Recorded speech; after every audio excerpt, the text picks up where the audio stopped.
नमस्कार साथियों, आपका स्वागत है मेरा YouTube चैनल पे। आज हम लोग अध्ययन करेंगे जो मानव संसाधन मंत्रालय द्वारा जो कार्यक्रम चलाया जा रहा है निष्ठा, उसके अंतर्गत जो विद्यालयों में शिक्षकों के लिए प्रशिक्षण पैकेज जो दिया गया है, पुस्तक दिया गया है, उसका हम लोग आज अध्ययन करेंगे। किन किन बातों को जो है सो ध्यान में रखना है। यह प्रशिक्षण पैकेज जो है स्कूल प्रमुखों और शिक्षकों की उन्नति के लिए एक राष्ट्रीय पहल के रूप में देखा जा रहा है। इसे यह स्कूल प्रमुखों और शिक्षकों की राष्ट्रीय उन्नति के लिए है। शिक्षकों की उन्नति के लिए एक राष्ट्रीय पहल है। तो प्रशिक्षण पैकेज के अंतर्गत हम लोग देखेंगे कि विषय सूची से लेकर के किन किन तथ्यों को इसके अंतर्गत हम लोग पढ़ना है, तो वो सब हम लोग देखेंगे। चलिए स्टार्ट करते हैं। चैनल पे आप नए हैं तो चैनल को ज़रूर से ज़रूर सब्सक्राइब कर लें। चलिए आगे बढ़ते हैं, हम लोग देखते हैं।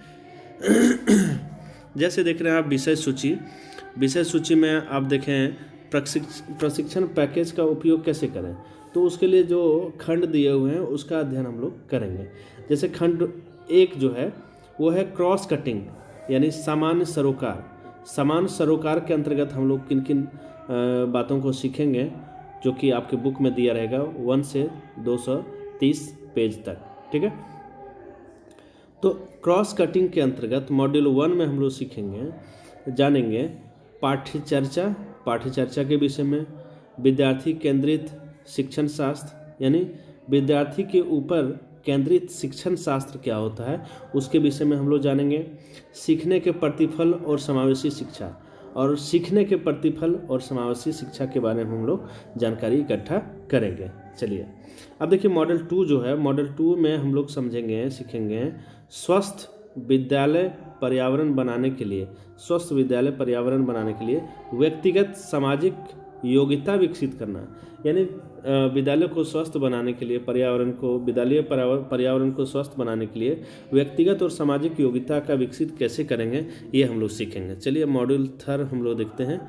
थर्ड मॉड्यूल में क्या चीज़ या कौन सी बातें बताई गई है। यस, ये रहा आपका थर्ड मॉड्यूल में देखेंगे कला समेकित शिक्षा जो है वह अनुभवात्मक अधिगम का एक शैक्षणिक तरीका है।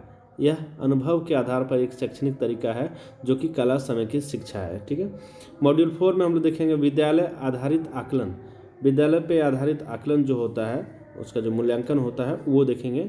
मॉड्यूल 6 में विद्यालय में स्वस्थ और कल्याण जो है सो हम लोग मॉड्यूल 5 में देखेंगे। ये बहुत अच्छा है शिक्षकों के लिए जो सरकार ने दिया है ये प्रशिक्षण पैकेज। चलिए मॉड्यूल 6 में देखेंगे शिक्षण अधिगम आकलन में ICT यानी सूचना एवं संचार प्रौद्योगिकी का समाकलन, यानी शिक्षण और अधिगम और आकलन में ICT का क्या इम्पोर्टेंस है वो हम लोग सीखेंगे, यानी सूचना एवं प्रौद्योगिकी का क्या इम्पोर्टेंस है वो हम लोग सीखेंगे। चलिए आगे बढ़ते हैं, हम लोग मॉड्यूल 7 देखेंगे। मॉड्यूल 7 जो है वो है विद्यालय शिक्षा में नई पहलें, यानी विद्यालय शिक्षा में अब नई पहलें कौन कौन सी हो सकती हैं उसके बारे में हम लोग अध्ययन करेंगे। ठीक है, ये खंड 1 की बातें हो गई। अब खंड 2 जो है, सेकेंड खंड में हम लोग देखेंगे शिक्षण शास्त्रीय सरोकार देखेंगे। इसके अंतर्गत मॉड्यूल को हम लोग आगे बढ़ाते हैं, तो मॉड्यूल 8 में हम लोग सीखेंगे पर्यावरण अध्ययन का शिक्षण शास्त्र। ठीक है, मॉड्यूल 9 में पढ़ेंगे हम लोग समझेंगे गणित शिक्षण शास्त्र। ठीक है, मॉड्यूल 10 में देखेंगे हम लोग भाषा शिक्षण शास्त्र। ये काफ़ी इम्पोर्टेंस हो जाता है विद्यालय के लिए, बच्चों के लिए और स्वयं शिक्षकों के लिए कि नए तरीक़ों जो है उसको कैसे विद्यालय में अप्लाई किया जाए। चलिए हम लोग 11 मॉड्यूल देखेंगे जिसमें कि हम लोग विज्ञान शिक्षण शास्त्र जो उच्च प्राथमिक स्तर का मतलब हो गया कि 8वीं तक के विद्यार्थियों के लिए हम लोग विज्ञान शिक्षण शास्त्र अध्ययन देखेंगे। मॉड्यूल 12 में देखेंगे सामाजिक विज्ञान का शिक्षण शास्त्र जो उच्च प्राथमिक स्तर यानी 8 क्लास तक हो सकेगा, 6 से 8 तक के लिए। चलिए ये कुछ तो बातें हो रही आपके विषय सूची के लेकर के। अब देखिए कटिंग जो है खंड वो एक जो है उसके अंतर्गत जो है सो हम लोग देखेंगे कि किन किन चीज़ों को ध्यान मद्देनज़र रखना है। जो मॉड्यूल 1 हम लोग डिस्कस किए विषय सूची में, वो क्या था? वो था पाठ्य चर्चा, विद्यार्थी केंद्रित शिक्षण शास्त्र, सीखने के प्रतिफल और समावेशी शिक्षा। ठीक है, इस पॉइंट के अंतर्गत हम लोग कौन कौन सी बातों को सीखेंगे, जानेंगे। देखिए, यह मॉड्यूल निम्नलिखित मुद्दों को प्रतिबिंबित करने और संबोधित करने के लिए शिक्षकों को प्रेरित करने और सशक्त बनाने वाले विषयों और विषय वस्तुओं पर केंद्रित है। ठीक है, इसके अंतर्गत हम लोग सीखेंगे कि बच्चे कैसे सीखते हैं और उनके संदर्भ यानी सामाजिक और आर्थिक दृष्टिकोण, पृष्ठभूमि जो है और भावनाएं जो है उनको उनके सीखने पर क्या प्रभाव डालते हैं। ठीक है, बच्चों की शिक्षा को बढ़ाने में शिक्षक क्या भूमिका निभा रहे हैं, ये बहुत इंपॉर्टेंट चीज़ जो है वो यहाँ हम लोग देखेंगे। ये इसमें बहुत तरीके बताए गए हैं, सारे तरीकों को हम लोग समझेंगे, सीखेंगे। चलिए अगला पॉइंट हम लोग देखते हैं और क्या कौन सी बातें बताई गई हैं इसमें। समावेशी व्यवस्था में बच्चों के सीखने को बढ़ावा देने में पाठ्य चर्चा, पाठ्यक्रम, पुस्तकों और शिक्षण सामग्रियों की भूमिका, यानी बच्चों को कैसे सिखाएं, उसके शिक्षण को बढ़ावा देने के लिए पाठ्य चर्चा, पाठ्यक्रम और पाठ्य पुस्तकों या अन्य शिक्षण साधनों का क्या भूमिका होती है, इसके विषय में भी हम लोग जानकारी इकट्ठा करेंगे। चलिए आगे देखते हैं। समावेशी कक्षाओं में हर बच्चे की ज़रूरत को कैसे संबोधित किया जाए, यानी समावेशी जो कक्षाएं होती हैं उसमें सभी बच्चों की जो ज़रूरत होती है उसको कैसे संबोधित किया जाए, उसको कैसे देखा जाए। ठीक है, इनको भी हम लोग देखेंगे। फिर नेक्स्ट देखेंगे शिक्षकों द्वारा बच्चों की सीखने में प्रगति को कैसे ट्रैक किया जा सकता है, यानी शिक्षक कैसे जान सकते हैं कि बच्चे के जो सीखने के तरीके हो कितना बेहतर या कैसा है। विद्यालय प्रत्येक कक्षा में विद्यार्थियों के वांछित सीखने के प्रतिफलों को कैसे सुनिश्चित करें, यानी प्रत्येक बच्चा के सीखने के जो तरीके हैं उसको कैसे सुनिश्चित किया जाए, ये भी हम लोग सीखेंगे। तो बहुत ही इम्पोर्टेंट ये सरकार की जो पहल है प्रशिक्षण पैकेज, वो चलिए मॉड्यूल 2 में हम लोग स्वस्थ विद्यालय पर्यावरण बनाने के लिए व्यक्तिगत सामाजिक योग्यता विकसित करना, ये कैसे हो सकता है, इसके अंतर्गत हम लोग कौन कौन सी बातों को समझेंगे, सीखेंगे। तो देखिए, विद्यार्थियों को उनके समग्र विकास के लिए कौन से व्यक्तिगत सामाजिक गुणों को विकसित करने और सुदृढ़ करने की आवश्यकता है। ये बिल्कुल बच्चों के जो है उसके समग्र विकास के लिए व्यक्तिगत और सामाजिक गुण कौन कौन से होने चाहिए, उसको कैसे विकसित किया जाए, इसके बारे में हम लोग देखेंगे। फिर आगे देखते हैं, कक्षा और विद्यालय में बच्चों के अनुकूल और समावेशी वातावरण में शिक्षार्थियों में इन गुणों को विकसित करने के लिए शिक्षकों को क्या कदम उठाने की ज़रूरत है। ठीक है, बहुत ही इम्पोर्टेंट है कि बच्चों को जो विद्यालय में अनुकूल वातावरण के लिए, समावेशी और अनुकूल वातावरण के लिए शिक्षकों को कौन से कदम उठाने चाहिए।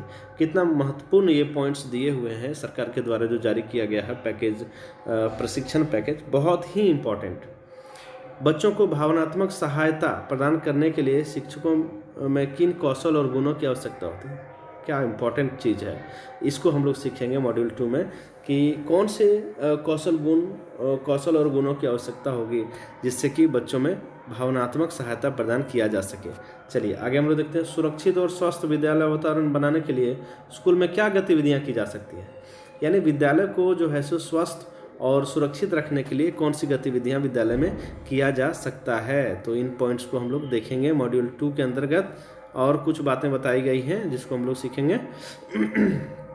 ये है विद्यालय में स्वस्थ और कल्याण एवं शिक्षार्थियों में जीवन कौशल और मूल्यों का विकास कैसे सुनिश्चित किया जाए, यानी शिक्षक कैसे करेंगे स्वस्थ विद्यालय और कल्याण की भावना बच्चों में, शिक्षार्थियों के जीवन और उसके कौशल और मूल्यों का विकास कैसे करेंगे, ये भी हम लोग सीखेंगे, समझेंगे। चलिए बहुत अच्छा।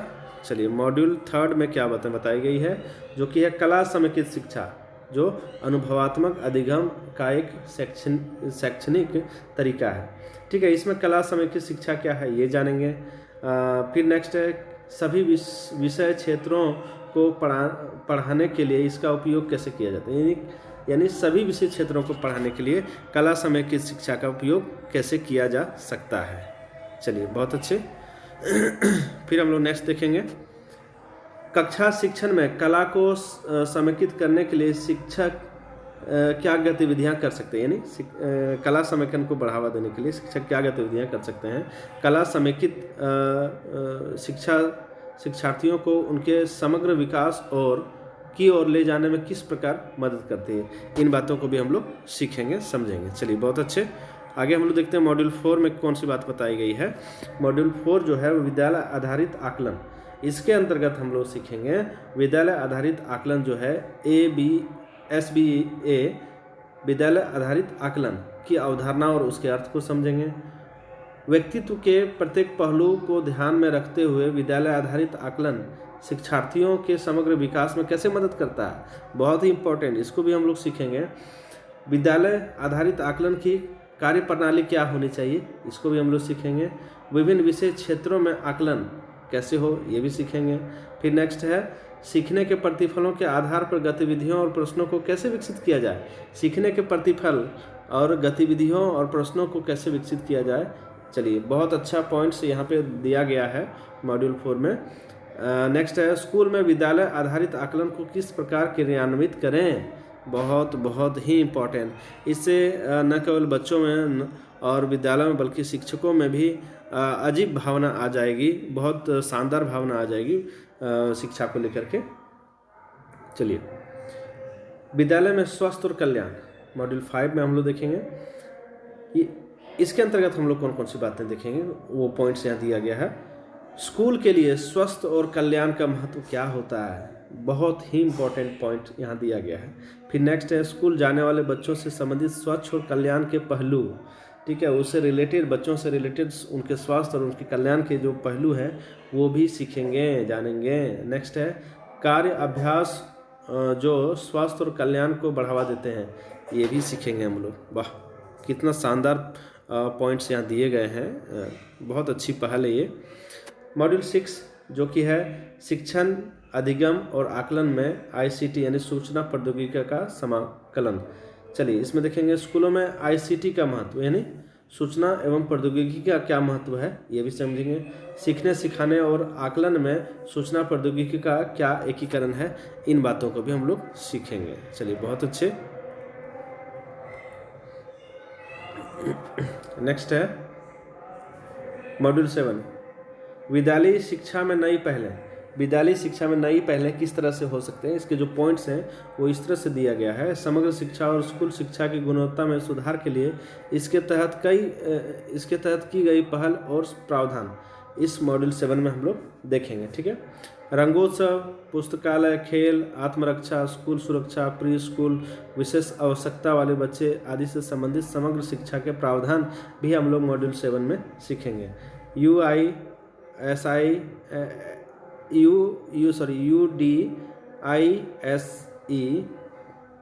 PGI, सगुन रिपोजिटरी, इन सारे पॉइंट्स को भी हम लोग समझेंगे। कुछ नए पॉइंट्स भी है शिक्षकों के लिए, तो सारे पॉइंट्स को भी हम लोग समझेंगे। चलिए राज्यों संघ राज्य क्षेत्रों में उत्कृष्ट कार्य अभ्यास जिन्हें विद्यालयी कार्यों अभ्यासों को बेहतर बनाने के लिए शामिल किया जा सकता है, ठीक है, इन बातों को भी हम लोग समझेंगे।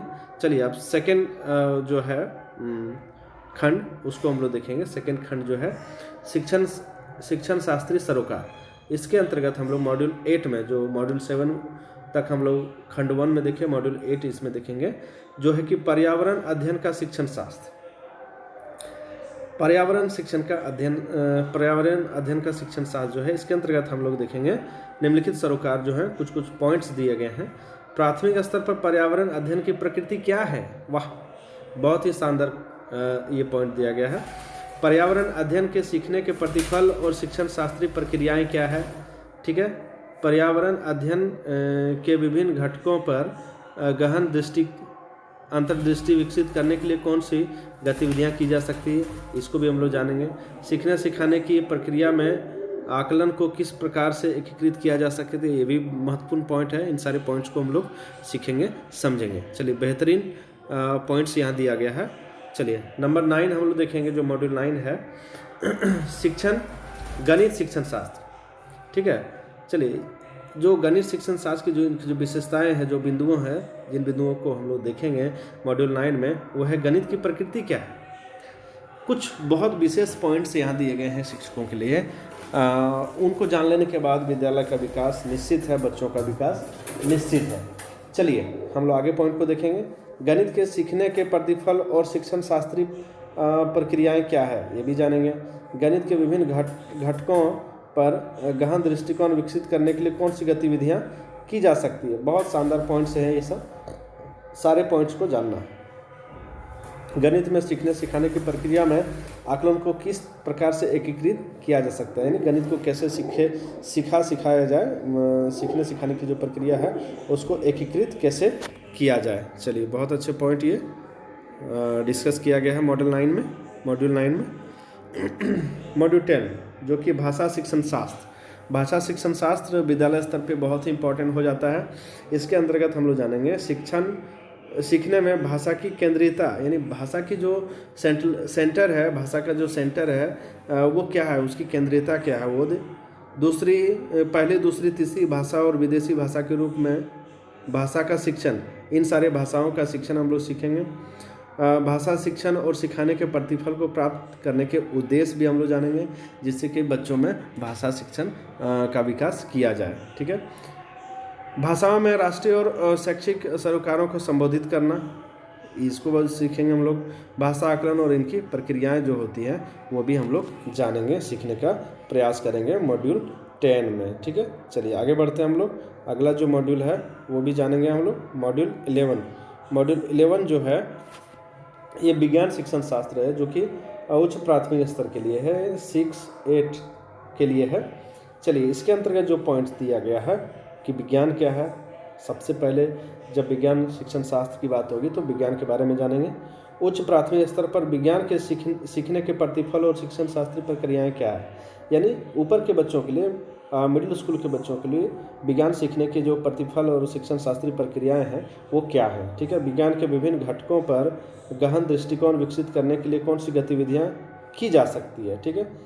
विज्ञान में सीखने सिखाने की प्रक्रिया में आकलन को किस प्रकार से एकीकृत किया जा सकता है, ये एकीकृत में हम लोग जानेंगे कि विद्यालय में किस तरह से सीखने सिखाने की प्रक्रिया के आकलन को किस प्रकार से एकीकृत किया जा सकता है। चलिए मॉडल 12 भी देख लें। मॉडल 12 जो है, मॉडल 12 भी अपर प्राइमरी के लिए है, उच्च प्राथमिक के लिए है, जो कि सामाजिक विज्ञान का शिक्षण शास्त्र। इसके अंतर्गत जो पॉइंट्स हैं वो है कि सामाजिक विज्ञान की प्रकृति क्या है। सामाजिक विज्ञान को जानने के पहले उसकी प्रकृति को जानना आवश्यक होगा। सामाजिक विज्ञान के सीखने के प्रतिफल और शिक्षण शास्त्रीय प्रक्रियाएं क्या है, ये भी जानेंगे। ठीक है। सामाजिक विज्ञान के विभिन्न घटकों पर गहन दृष्टिकोण विकसित करने के लिए कौन सी गतिविधियां की जा सकती है, ये भी सीखेंगे। सामाजिक विज्ञान के सीखने सिखाने की प्रक्रिया में आकलन को किस प्रकार एकीकृत किया जा सकता है, इन महत्वपूर्ण पॉइंट्स को भी हम लोग सीखेंगे। चलिए आगे बढ़ते हैं। बहुत ही अच्छा शानदार तरीके से इस प्रशिक्षण पैकेज में दिया गया है। ठीक है। तो ये बेहतरीन जो है सो प्रशिक्षण पैकेज है, इनको समझ लेना। मोटा मोटी आपने विषय सूची से लेकर के इसके सारे कंटेंट्स को भी आपने समझ लिया, सारी बातें आपको क्लियर हो गई, मोटा मोटी सारी बातें आपको क्लियर हो गई।